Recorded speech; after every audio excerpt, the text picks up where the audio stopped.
Ladies and gentlemen, we are the Moorish Society at the United Kingdom, and without beating around the bush, to get straight to the point, the United Kingdom government is the high contracting party of the European Convention of Human Rights. The European Convention of Human Rights was incorporated into UK law as the Human Rights Act of 1998. At Section 6, subsection 1, it makes it unlawful for a public authority to act incompatible with the rights set out in Schedule 1 of the Act. And so, ladies and gentlemen, government exists to secure our rights, not infringement of them. And the Holocaust and slavery is the ultimate example of what can happen if our rights are infringed. In the United Kingdom, if you are being denied access to justice to have your rights enforced, we must assume that we are dealing with the same Nazi racist ideology. Ladies and gentlemen, fundamental to the way the public ought to expect from people charged with keeping the public safe and protecting our rights is for them to act in a way with integrity, namely exercising state powers and using discretion to the high standards of competence, fairness, and honesty. As a suspect of a crime, we have the right to expect the police to respect our rights and dignity and to deal with a case professionally and in accordance with the law. And so, ladies and gentlemen, on the 6th of March of 2009, a public inquiry was held at the High Court into the death of this particular child. The High Court judge found that the local government children's services was negligence in their statutory duty to safeguard and promote the welfare of this child and her 5 surviving siblings. Included in this public inquiry, ladies and gentlemen, was myself and 4 other children. Miss Justice King records at paragraph 28 that I had not given evidence, and the local authority has made no allegations against me whatsoever. For any avoidance of doubt, it states quite clearly right here in black and white, the father has not given evidence and he does not feature in any allegations relied upon by the local authority.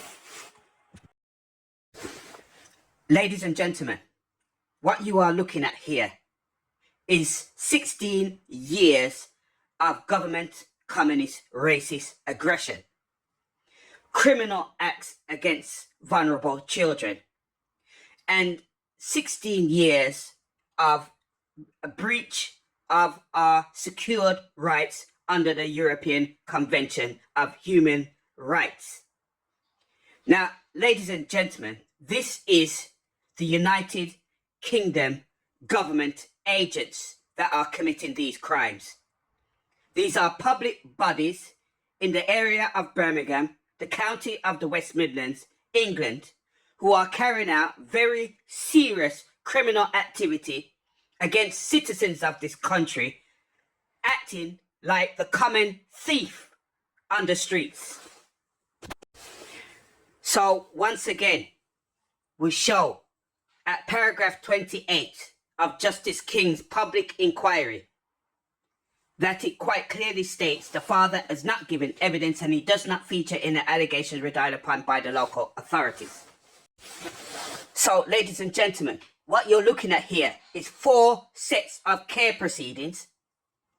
That's 4 different care proceedings within 16 years where my children has been removed. We've had police aggression constantly coming to my house, carrying out violence in front of my children. I've been arrested for no reasons, persecuted without any laws.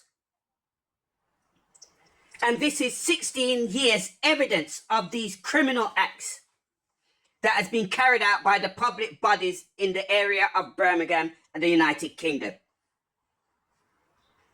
And all of this is born out of the public inquiry that we've just presented to you on the 6th of March 2009, where it clearly states that the local government has made no allegations against me.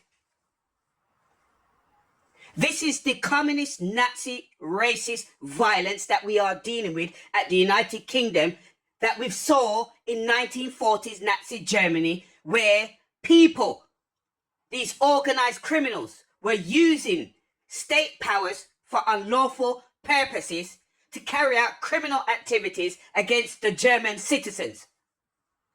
And it is these actions that led to the rise of Hitler.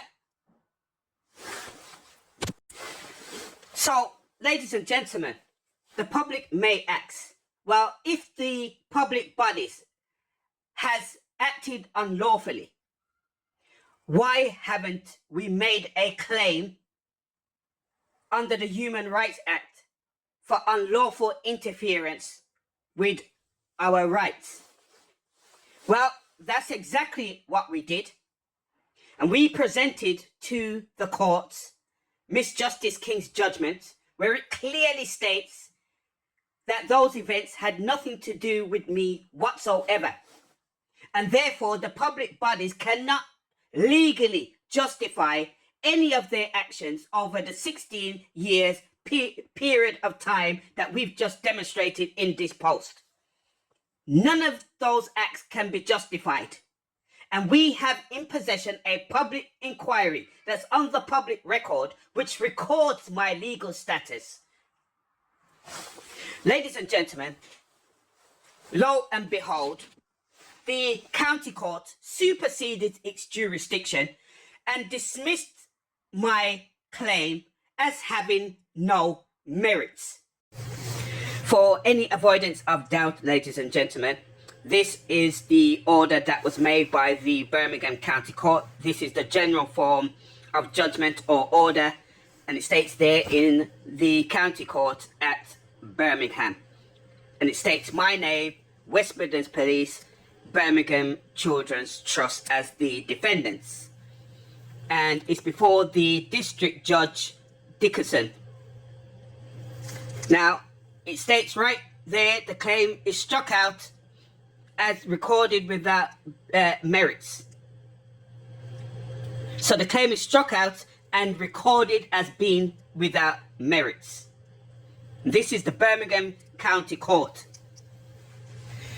Now, it goes on to further make an order that I am to pay the local government £4,351.50.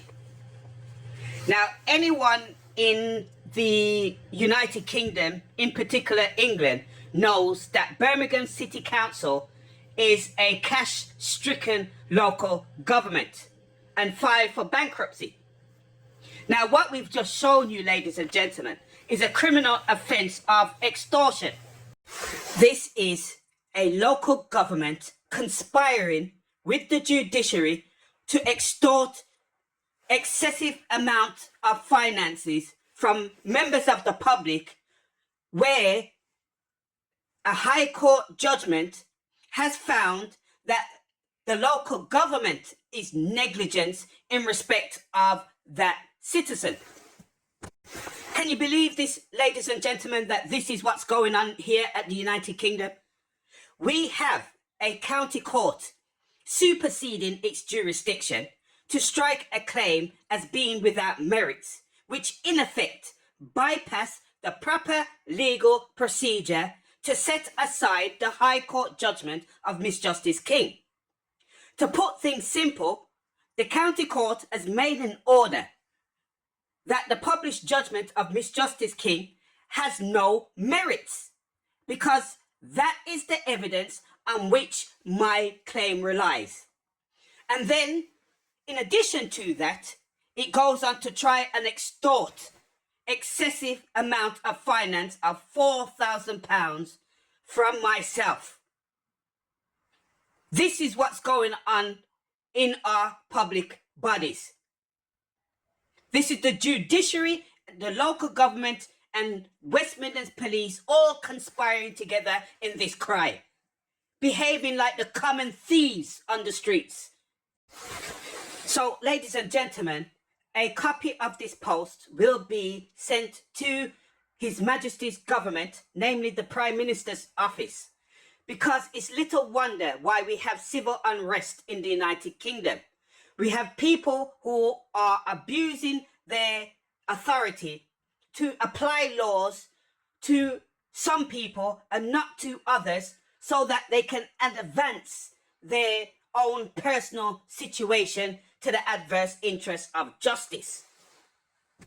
So, ladies and gentlemen, we have sent the order back to the courts with this letter, and it states here, to whom it may concern, I have taken a photocopy of the attached order, date the 30th of October 2024, and I'm returning it to the courts for the following reasons. In the first instance, the order is in breach of paragraph 1 of the order made on the 2nd of October 2024. Namely, the defendants did not appear in court in person to be heard as ordered, and no reasonable explanation has been provided by either parties. The hearing ought to have been adjourned or their application struck off in favour of the claimant. Those are the only two options available to the court. In the second instance, the county court has superseded its jurisdiction. The claim cannot be struck off for having no merits. Miss Justice King's judgment is an official High Court judicial fact in the court bundle. The judgment is not in dispute by the defendants. Furthermore, the judgment cannot be struck out for being without merits. That would mean the judgment is set aside without merits by the county court, which is an inferior court. It is not known the basis on which the county court thinks is able to make this order. In any event, the order is null and void, and I do not need to appeal the order for it to be set aside except for convenience, so other courts do not use the void order. More seriously, the order has been photocopied as proof the judiciary is conspiring to commit extortion on behalf of a financial struck local government of Birmingham for £4,351.50 of members of the public who are victims of their unlawful acts. Recorded in the judgment of Miss Justice King on the 6th of March 2009. The County Court in Birmingham is obligated to accept the judgment. The claimant has filled in a form for default judgment and expects the court to comply with the rules and due process of default judgment. This letter is not meant to be discourteous. So, ladies and gentlemen, we have sent the order back to the court. We have sent it with that letter. And so we expect the courts to comply with the law and proper procedures and to issue the default judgment in my favour. We shall post and publish any reply or non-reply from the court, and should the court fail to reply, then we will assume that the claim stands and we are entitled to default judgment, and we will make an application to a superior court to address this matter even further. We are the Moorish Society at the United Kingdom.